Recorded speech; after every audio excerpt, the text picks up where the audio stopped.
മാതാവാണ്. ആ പെണ്ണിന് വീട്ടിലെ കുടുംബഭാരം മറ്റു കാര്യങ്ങളും ടെൻഷൻസ്, സ്വന്തം ഭർത്താവില്ലാതെ ജീവിക്കാൻ ടെൻഷൻസ്, ഇത്തരം കാര്യങ്ങളൊക്കെ ഉണ്ടാകും. എങ്ങനെ ഇതൊക്കെ മെയിൻറ്റെയിൻ ചെയ്ത് കൊണ്ടുപോകാൻ പറ്റും എന്നുള്ള കാര്യം വലിയ വിഷയം തന്നെയാണ്. അതുകൊണ്ട് 2 മാസം 3 മാസം 4 മാസമൊക്കെ ഉമർ റളിയല്ലാഹു അൻഹു ഭാര്യനെ വിട്ട് ജീവിക്കാനുള്ള കണക്കിന് കാലാവധി നിശ്ചയിച്ചത് പട്ടാളക്കാർക്ക് വേണ്ടിയാണ്. ആ പട്ടാളക്കാരോട്, ഇസ്ലാമിൻ്റെ അതിർത്തി കാക്കുന്ന പട്ടാളക്കാരോട് പോലും ഉമർ ഖലീഫ റളിയല്ലാഹു അൻഹു പറഞ്ഞത് 4 മാസത്തിലപ്പുറം നിൽക്കാൻ പാടില്ല.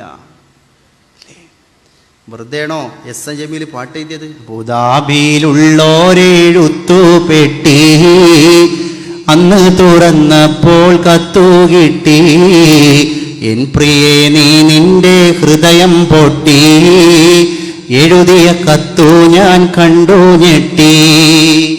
വലിയ പാടാണിത്. കാരണം എന്താ? നമ്മുടെ കുടുംബ പശ്ചാത്തലം ഇന്ന് മലീമസമായി. എസ് എ ജമീൽ എന്ന് എഴുതിയണ ആ പാട്ട് നിങ്ങൾ മനസ്സിലാക്കണം. എന്ന് എഴുതിണ്? അന്ന് കമ്പിയും കൊയലുവാ. 4 ഷോക്ക് ഒരു കത്തങ്ങോട്ട് എത്താൻ തന്നെ എത്ര ദിവസം പിടിക്കും? അത് എത്തി വായിച്ച് ഉടനെ കത്ത് മറുപടി അയക്കൂല. പിന്നെ 1 മാസം, 1 ആഴ്ച 2 ആഴ്ച മറുപടിക്കുള്ള തീം ഉണ്ടാക്കുകയാണ്. എന്ന് പറഞ്ഞാൽ ഒഴിഞ്ഞിങ്ങനെ ജോലി സ്ഥലത്ത് നിന്ന് ഒഴിഞ്ഞിരുന്ന് പോയിട്ടുണ്ടാവില്ല, കണ്ണിന്ന് ഇങ്ങനെ ഒരു കണ്ണീര് ഒഴിച്ചാൽ. അതൊക്കെ ഒരു രംഗം തന്നെ. ഒരു ഉംറക്ക് പോയപ്പോൾ ഞാനിത് കണ്ടിണ്.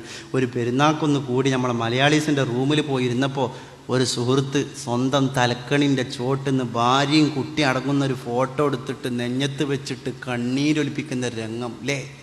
അവരയച്ചു കൊടുത്ത പൈസ ഇട്ടാണ് ഇപ്പോൾ സാരി വാങ്ങണത്. അവൻ അയച്ചു കൊടുത്ത പൈസ ഇട്ടാണ് വീട്ടിൽ ചോറ് വെച്ചത്, ബിരിയാണി. നമ്മളെ മലയാളി സുഹൃത്തുക്കൾ അന്ന് മാത്രം ബിരിയാണി വെക്കൂല പെരുന്നാളിന്, പിറ്റേന്നോ 2ാം പെരുന്നാളിനോ വെക്കും. കാരണം എന്താ? അതൊക്കെ തിന്നിട്ട് പോവില്ല. അതന്നെ. അങ്ങനെ പ്രവാസ ജീവിതം നയിക്കണ എത്ര ആളുകൾ എൻ്റെ പ്രിയപ്പെട്ടവർ. അപ്പം എസ് എ ജമീൽ പാട്ട് എഴുതിയതിന് വലിയ കാര്യമുണ്ട്. പക്ഷെ ആ പെണ്ണൊരു വാക്ക് പറഞ്ഞിട്ടുണ്ട്.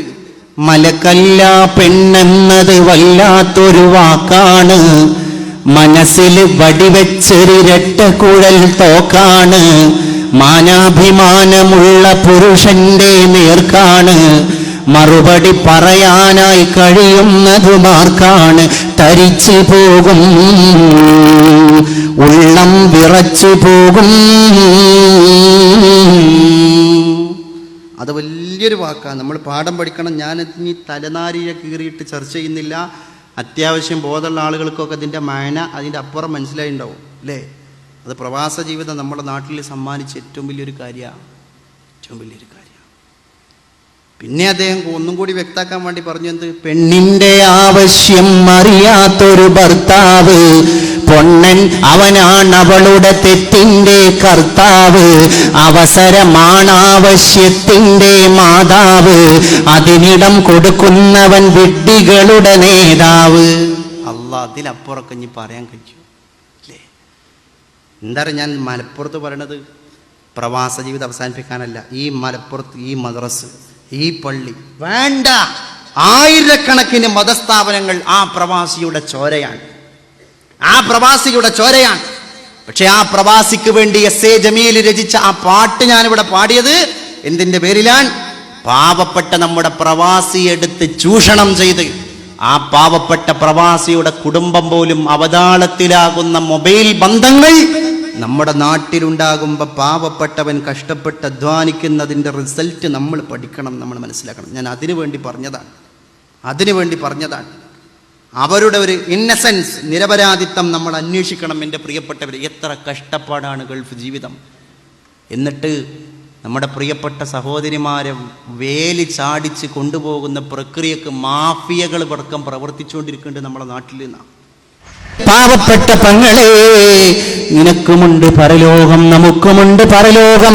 അതുകൊണ്ട് ദുനിയാ മസ്റഅത്തുൽ ആഖിറ, ഇത് പരലോകത്തേക്കുള്ള കൃഷിയിടമാണ്. ഇതിനെ നല്ല രീതിയിൽ നമ്മൾ ചെലവഴിക്കുക. അല്ലാഹു തൗഫീഖ് നൽകി അനുഗ്രഹിക്കുമാറാകട്ടെ. ഞാൻ അവസാനിപ്പിക്കും.